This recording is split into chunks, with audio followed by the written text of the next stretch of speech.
Hi everybody, I'm Miss Lora from the Lake Villa District Library and welcome back to another Fresh Look Friday. In these videos, I share with you some of our brand new books here at the library for elementary age children that I think are outstanding. And I have 6 different books I want to share with you today. I'm going to start with the lower, younger ones and work my way up. And we'll start with this one right here next to me. So this is called Let Liberty Rise, How America's School Children Helped Save the Statue of Liberty. So this is a picture book, and what I'd like to say about picture books is even though you might think they're for preschool age kids, a lot of picture books are written at a much higher level, like a 3rd grade level for reading. So this is a great book to read aloud to lower elementary or even for kindergarten, 1st, 2nd, even 3rd graders to just read on their own. It's filled with information about the Statue of Liberty and how we got, as Americans, this gift from the French.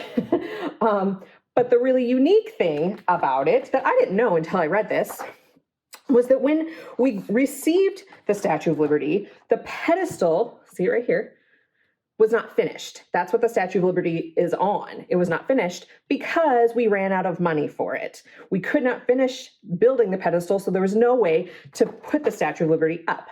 So they did a huge fundraiser, and you might recognize the name of the man that started it. His name was Pulitzer, Joseph Pulitzer. So in his newspaper, he put out this ad that said he was accepting donations and they would print the name of any person, any child that sent in money, as little as a penny. They would print every single name because they needed to get this pedestal built. So then what happened was kids all over the United States started sending in their money. All different kinds of kids from everywhere sent in anything from a penny to $1, which was a lot of money at the time. This is a great story on how we got the Statue of Liberty and then didn't have any place to put it, and how we solved it as Americans and how children really helped us. So let liberty rise. The next picture book I have for you is actually a biography. It's called Mornings with Monet, and it's written by Barb Rosenstock. And if you've never read any of Barb Rosenstock's books, I highly recommend that you check some out.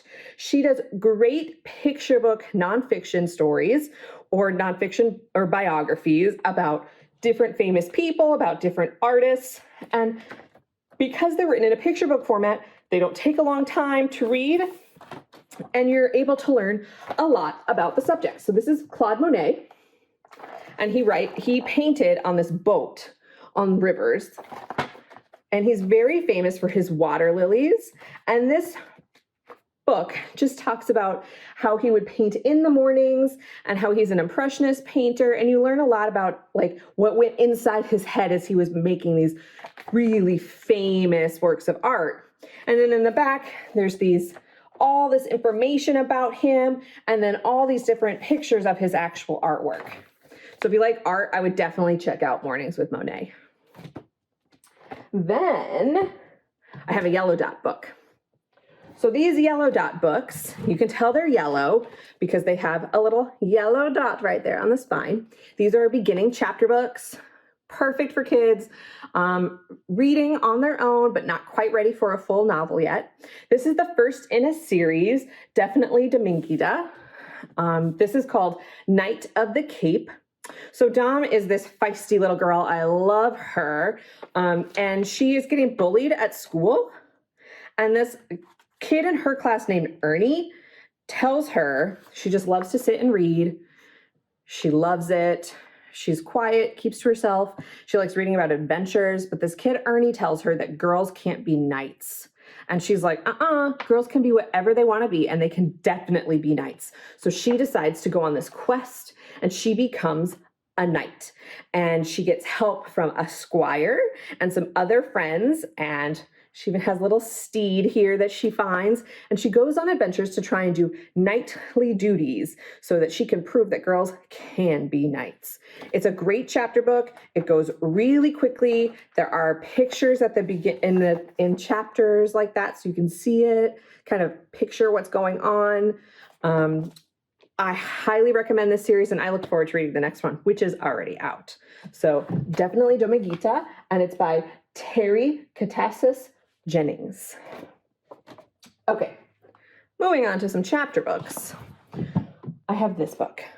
Okay, I have to say, have you ever read a book that you just love so much that when it's over, you just are sad, you don't know what to do, and you just kind of want to hug it because it's just that good? That was this book for me. This is called All You Need Is Love, and it's written by Tanya Guerrero, and I like how it's a play on words, all you need, like you're kneading bread, because this book is about food. And if you know anything about me, you know I love reading books about food. And you also know that I like reading books that take place in other countries, which this book does. This book takes place in the city of Barcelona.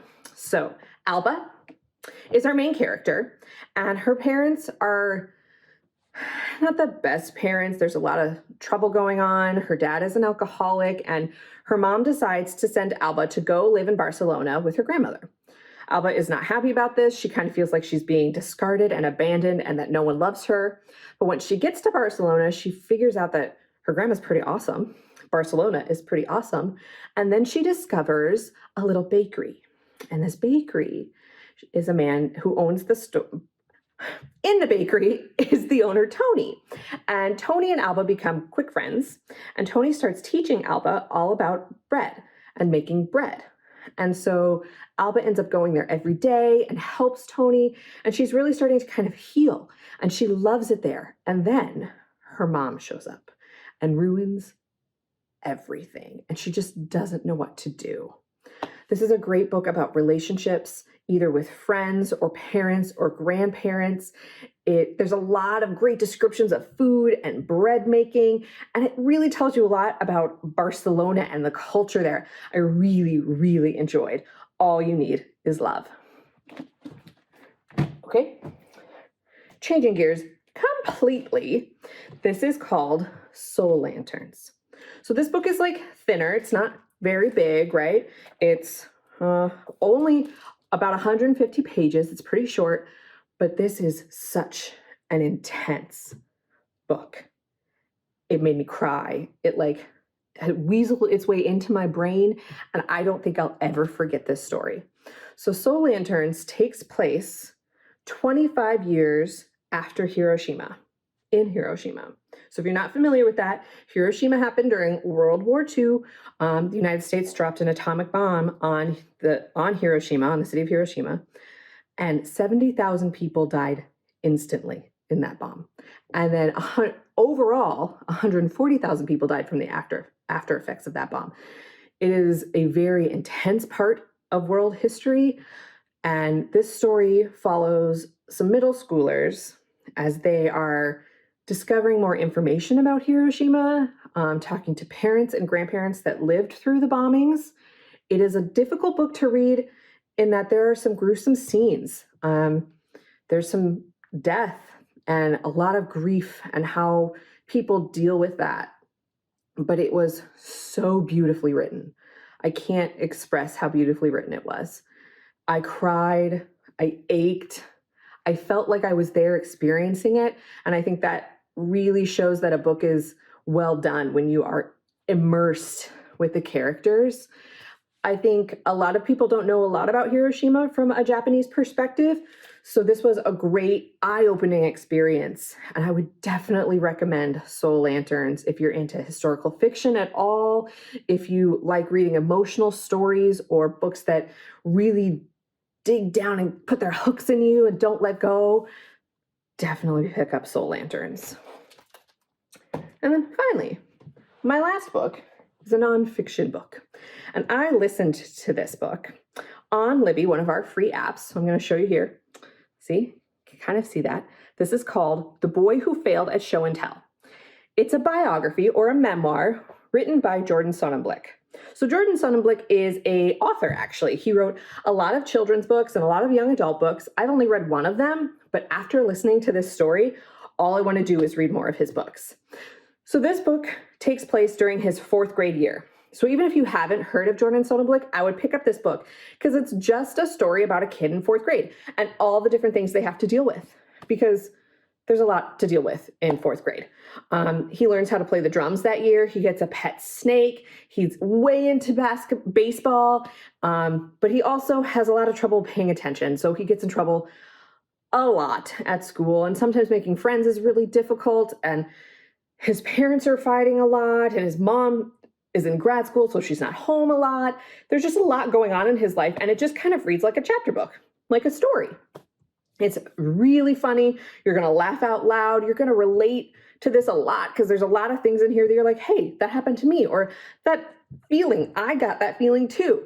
It's a great, great story. He also talks about in this book when he discovers why he wants to be a writer and how he wants to be a writer. And as you know, he is an author, so he grows up to be a writer. So it's kind of cool to like see in his 4th grade brain, like, aha, this is the moment that I decided this is what I want to be when I grow up. So The Boy Who Failed at Show and Tell, definitely check it out. So 6 books for you, recommend all of them. You can check in the description below all the titles and authors. They're all available for checkout here at the library. Some of them are available digitally, so you can check that out too. And we'll see you next time. See ya.